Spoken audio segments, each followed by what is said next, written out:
Hi friends, this week I thought I'd do something a little bit different with you. You've probably heard me talk about the Open Heart newsletter before, and maybe if you're not a member there already, you've wondered, well, what on earth is this newsletter that she keeps talking about? So today I'm going to take my most recent newsletter and I'm going to read some of it to you so that you can get an idea of what this newsletter is all about and whether it might be a good fit for you.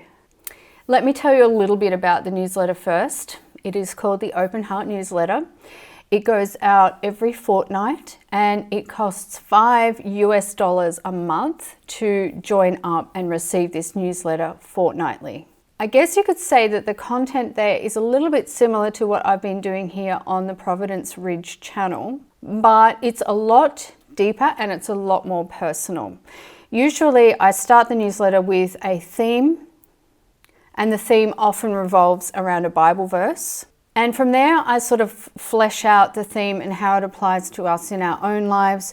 And the goal really is to inspire, but also to help you to go deeper in your faith, be more successful at life in general. And it also includes a lot of personal things that I don't put or share anywhere else on the internet, except in this newsletter. So I think of this newsletter as my inner circle of people. It's like a safe, trusting place where I share more about my life, my family, our property, our surroundings, and just all of the things, as well as things that I've been doing creatively. So it's a little bit of a mixed bag of everything, but it always begins with a theme and I guess you could say a lesson. So let's have a look at the most recent one. The topic of this one is spiritual slump. When you open up your email, when it arrives in your email box, it will look a little bit similar to this, but I am looking at a different screen. This is like a preview screen from within my software that I use for my emails. So it's going to look a little bit different, but has the same layout and the basic same look. Another way I like to think of this newsletter is like a letter to a special friend, and that's what I want and hope that the recipients feel when they receive this newsletter. It's written for you, specifically for you. Hello friend, if you have ever experienced a spiritual slump or dry period, you are not alone. Perhaps you experience this frequently, and many people who are seeking to love God often do. The wonderful Mother Teresa, arguably one of the saintliest women of our time, experienced a spiritual dryness for much of her life as a religious foundress. This was not known until after her death, as outwardly she was a humble, faithful, and inspiring person. But interiorly she suffered with doubt, despair, and a feeling of the absence of God. In 1959, she wrote this to her confessor: "In my heart there is no faith, no love, no trust. There is so much pain, the pain of longing, of not being wanted. I want God with all the powers of my soul." Wow. How could someone who was feeling that way accomplish what she did and make such a huge impact on the world through her loving service to others? Because of this simple fact, love is not a feeling, it's an act of the will. Why would God sometimes send us spiritual consolation? You know, those times when you feel on fire with love, praying is easy, serving others is sweet, and other times allow spiritual aridity.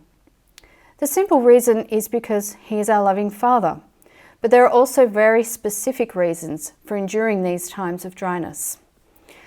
He tests us to allow us to grow in perseverance, humility. If we only experience consolations and times of ease, we may become proud, feel singled out and more special than others. Dryness tests our convictions.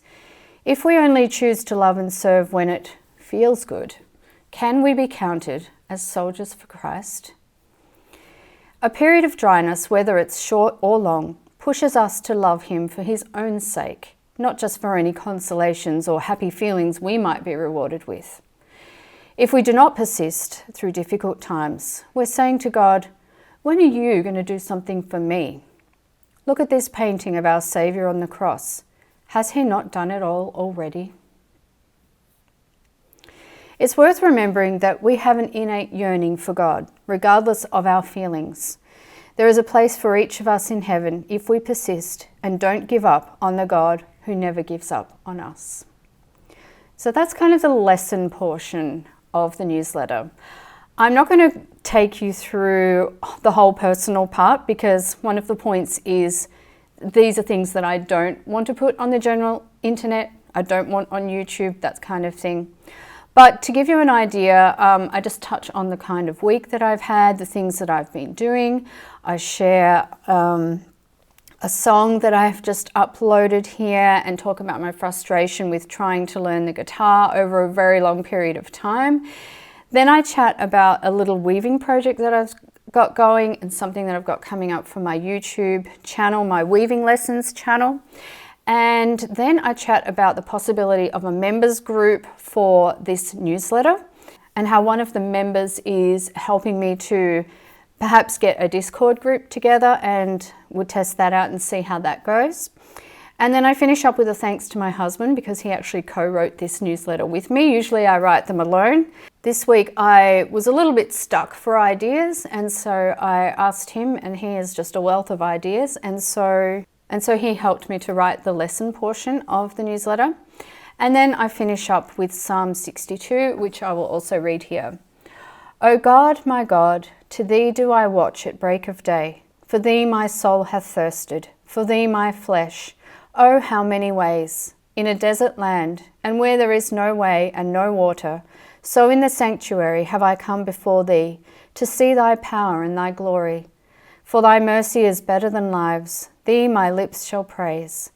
Thus will I bless thee all my life long, and in thy name I will lift up my hands.